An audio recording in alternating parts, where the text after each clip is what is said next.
ಇದ್ದದು ನಮ್ಮದಲ್ಲ. ಭಗವಂತ ಯಾರಿಗೆ ಅನುಗ್ರಹ ಮಾಡ್ತಾನೆ ಅಂತಂದರೆ, ಪ್ರಾಚೀನದ ಒಂದು ಶ್ಲೋಕ ನಾನು ಬಾಲ್ಯದಲ್ಲಿ ಕೇಳಿದೆ. ಒಬ್ಬರು ಪಂಡಿತರು ವಿಷ್ಣವೇ ನಮಃ ಅಂತ ನಮಸ್ಕಾರ ಮಾಡ್ತಿದ್ದರಂತೆ ದಿವಸ.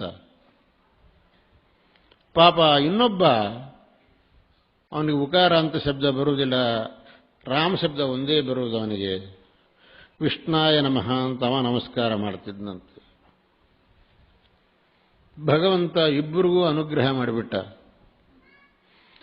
ಆಗ ಈ ಪಂಡಿತರಿಗೆ ತನಗೆ ಭಗವಂತ ಅನುಗ್ರಹ ಮಾಡಿದ್ದಕ್ಕೆ ಸಂತೋಷ ಆಗಲಿಲ್ಲ, ಆ ಮೂರ್ಖನಿಗೆ ಅನುಗ್ರಹ ಮಾಡಿದ್ದಲ್ಲ ಅಂತ ಬೇಜಾರಾಯ್ತಂತೆ. ಅದು ಹೇಗೆ ಅವನು ದಿವಸ ಅಪಶಬ್ದ ಪ್ರಯೋಗ ಮಾಡ್ತಿದ್ದ ವಿಷ್ಣಾಯ ನಮಃ ಅಂತೇಳಿ, ಅವನಿಗೂ ನೀವು ಹೆಂಗೆ ಅನುಗ್ರಹ ಮಾಡಿದ್ದೀರಿ? ನಾನು ಸಾಧುಶಬ್ದ ಪ್ರಯೋಗ ಮಾಡಿದ್ದೇನೆ, ನನಗೆ ನೀವು ದರ್ಶನ ಕೊಟ್ಟಿದ್ದು ಸರಿ, ಅಪಶಬ್ದ ಪ್ರಯೋಗ ಮಾಡಿದವನಿಗೂ ನೀವು ದರ್ಶನ ಕೊಟ್ರಿ ಅಂತಂದ್ರೆ ಹಾಗಾದ್ರೆ ವ್ಯಾಕರಣಕ್ಕೆ ಬೆಲೆ ಇಲ್ಲವೇ? ಹಾಗಾದರೆ ಆಗ ಭಗವಂತ ಹೇಳಿದ, ನಿನ್ನ ವ್ಯಾಕರಣ ನನಗೆ ಬೇಕಾಗಿಲ್ಲ, ಭಕ್ತಿ ನನಗೆ ಬೇಕು.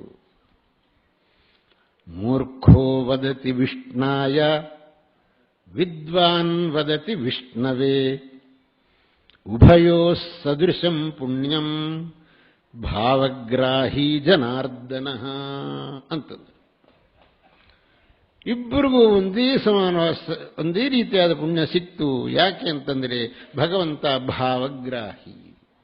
ಇವನ ಮನಸ್ಸಿನಲ್ಲಿ ಭಕ್ತಿ ಹೇಗಿತ್ತು ಎಂಬುದನ್ನು ನೋಡ್ತಾನೆ ಹೊರತು ಅವನು ವ್ಯಾಕರಣ ಪಂಡಿತನ ಅಥವಾ ತರ್ಕ ಪಂಡಿತನ ಅಂತ ಅನ್ನೋದನ್ನು ಭಗವಂತ ನೋಡುವುದಿಲ್ಲ.